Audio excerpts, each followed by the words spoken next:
الله أكبر الله أكبر لا إله إلا الله.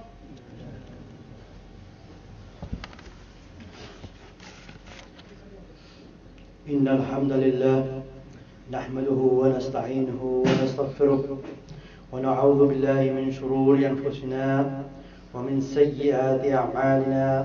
من يهده الله فلا مضل له ومن يضلل فلا هادي له، وأشهد أن لا إله إلا الله وحده لا شريك له، وأشهد أن محمدا عبده ورسوله.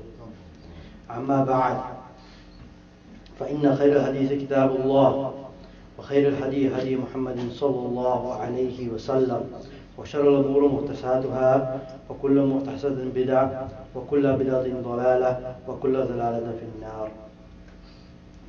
All thanks and praises to Allah. We seek His help and His forgiveness.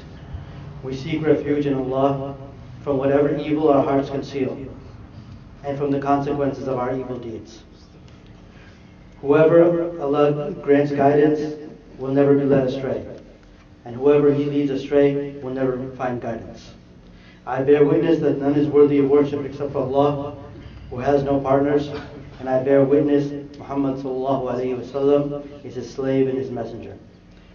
Verily, the best speech is the book of Allah, and the best guidance is the guidance of Muhammad sallallahu alaihi wasallam. And the worst affairs are newly invented matters. Every newly invented matter is an innovation, and every innovation is from misguidance, and every misguidance is from the hellfire. أعوذ بالله من الشيطان الرجيم. بسم الله الرحمن الرحيم. الحمد لله رب العالمين الرحمن الرحيم مالك يوم الدين إياك نعبد وإياك نستعين اهدنا الصراط المستقيم صراط الذين أنعمت عليهم غير المغضوب عليهم ولا الضالين. آمين. Surah Al-Fathiha is the most important surah in the Quran, and we are commanded to read it in every rak'ah. And there is no salat except for Surah Al-Fathiha. But Rasulullah said, La salata illa bi Fatihat al-Kitab. So He has commanded us in every prayer, in every rak'ah, to read Surah Al-Fathiha. So even if we are just praying for eyes, we read the surah 17 times a day. Over 500 times in a month. But have we ever stopped to reflect on its meaning that we're reading over and over again? Have we ever stopped and thought that what am I saying to Allah subhanahu wa ta'ala? What did Allah subhanahu wa ta'ala reveal to me? What are the lessons from this surah? So, in a very short manner, I just want to put forth the short translation of Surah Al-Fatiha and some important points that we should reflect on, so that when we pray in our salat, we can reflect on it and have that knowledge and that communication with Allah subhanahu wa ta'ala, inshaAllah. Alhamdulillahi Rabbil Alameen. All praise is due to Allah, Lord of the worlds. Ar-Rahman Ar-Rahim. The entirely merciful, the especially merciful. Malik Yawmiddin. Master of the Day of Judgment. Iyaka na'budu wa iyaka nasta'in. It is only You who we worship, and only You who we ask for help. Ihdina as-sirat al-mustaqim. Guide us to the straight path. Sirat al-ladhina an'amta alayhim. The path of those upon whom You have bestowed Your favor. غير المغضوب عليهم ولا الضالين. Not of those who have invoked Your anger, nor of those who have gone astray. Surah Al-Fatiha is also called Al-Kitab, the mother of the Quran. And if we reflect on the lessons of Surah Al-Fatiha, we'll know that all the surahs that come after it relate back to the lessons of Surah Al-Fatiha. And there are very important lessons in Surah Al-Fatiha that are universal. Some parts of the Quran, there are ahkam for certain things. For example, there are ahkam of hajj, there are ahkam of fasting, there are ahkam of inheritance. So those are applicable, obviously, at those times we have those parts of our lives.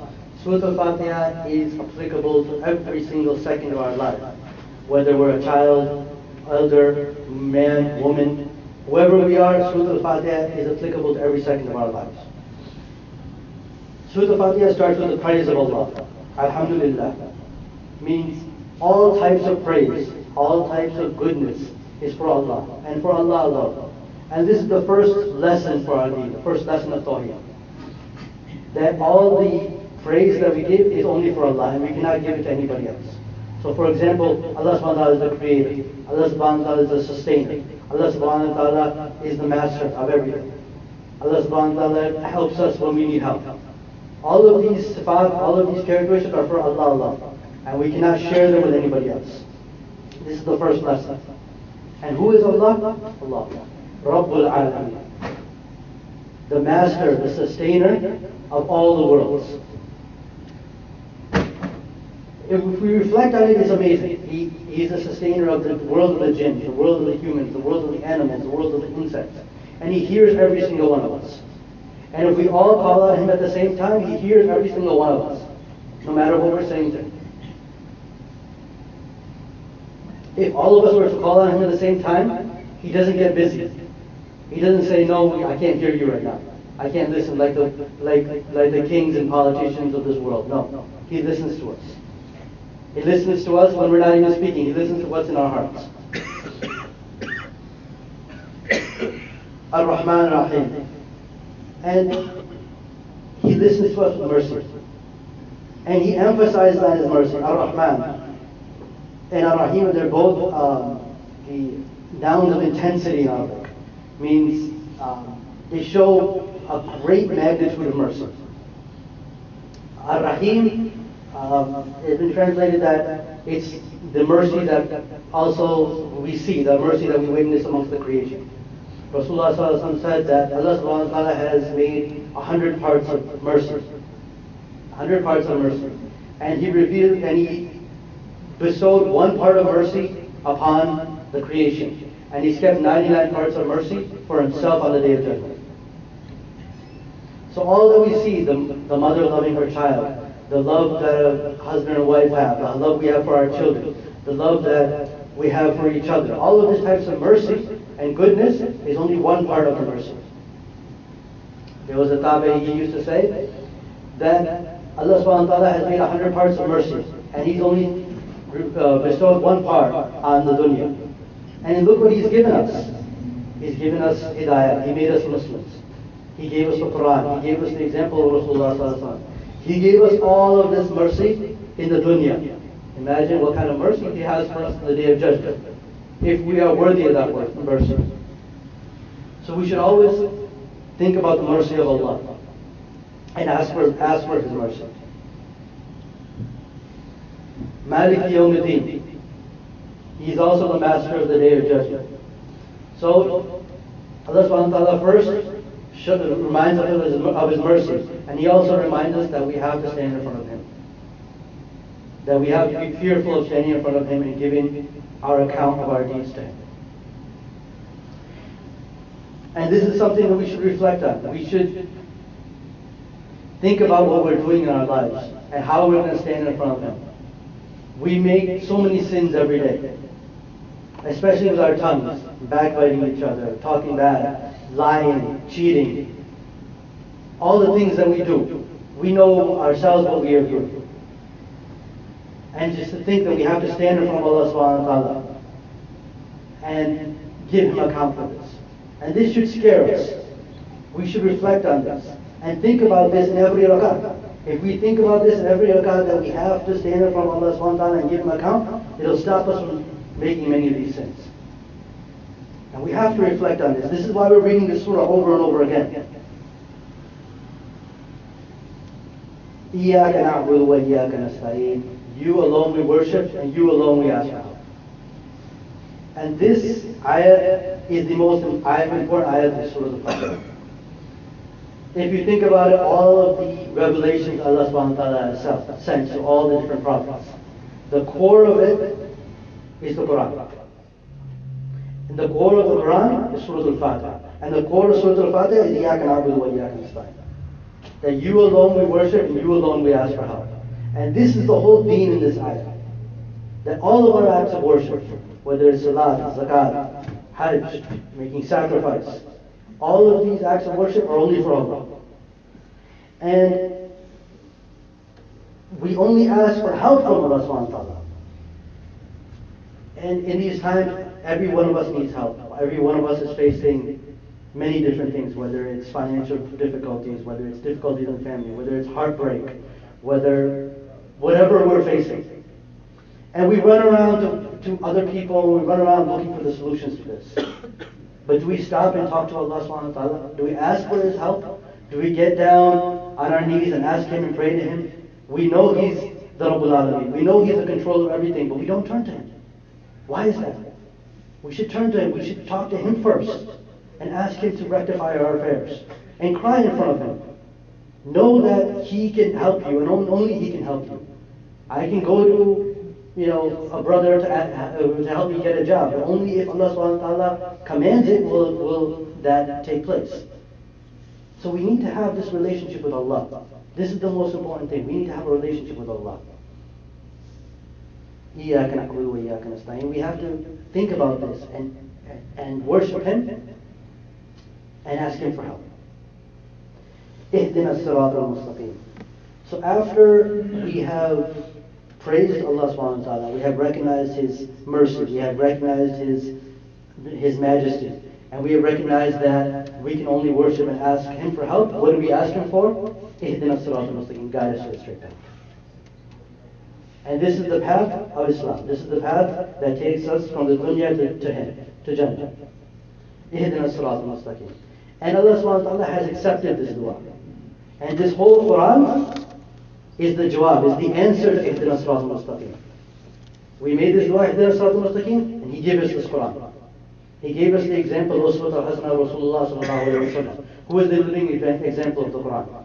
Somebody once asked Aisha radiallahu anha, what is Rasulullah sallallahu alayhi wa sallam like? She said, khuluqahu al-Quran. His akhlaq, his life, everything is an example of the Quran. He's a walking example of the Quran for me.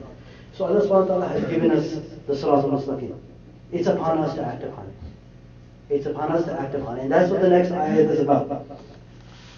Sirat al-Ladina anamta alayhim. We want the path of those that Allah subhanahu wa ta'ala has awarded. Those who He's happy with. He's bestowed His favor upon. Means the Prophet, the path of the Prophet, the path of the Mu'mineen, the path of the righteous people. And which path do we not want? غَيْرِ الْمَغْضُوبِ عَلَيْهِمْ. We do not want the path of those who have earned Allah's anger. وَالضَّالِينَ, and those who have gone astray. The people, this is what's mentioned here is from the people before us. مَغْضُوبِ عَلَيْهِمْ were the Bani Israel, the Jews. Because they had knowledge of their Sharia, but they didn't accept it. They said, سَمَيْنَا وَأَطَيْنَا. We listen, but we do not obey. They did not accept it. And al-Dhalim was the Christians. They had a love, but they didn't have any knowledge. But we are taught that we have to have knowledge, and we have to act upon it. Both things. Can't have one without the other. So now, brothers and sisters, we have the knowledge of Surah Al-Fathiha. And I encourage you to read it more, go into the tafsir of it, and really reflect on it. The question is, are we going to act upon this knowledge or not? Are we going to reflect on it in our salat or not? We really need to reflect and think about these things, inshallah. Ma tawfiqi illa billah.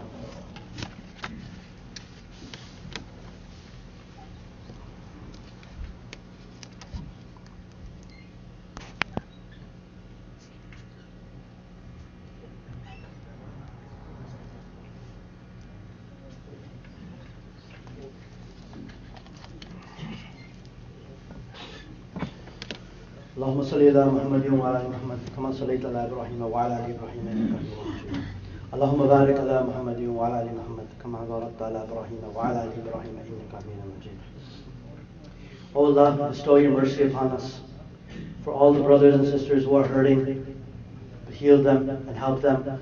All of us who are facing difficulties, whether they be in our families or our finances or any types of difficulties in our health, please, Allah subhanahu wa ta'ala, bestow your mercy on us. Ya Allah, rectify our affairs, protect our children, protect this ummah, and make us strong again. Subhanallah, Rabbil Izzati amma yasifun, wa salamun ala al-mursaleen, walhamdulillahi rabbil alamin, wa aqimus salat.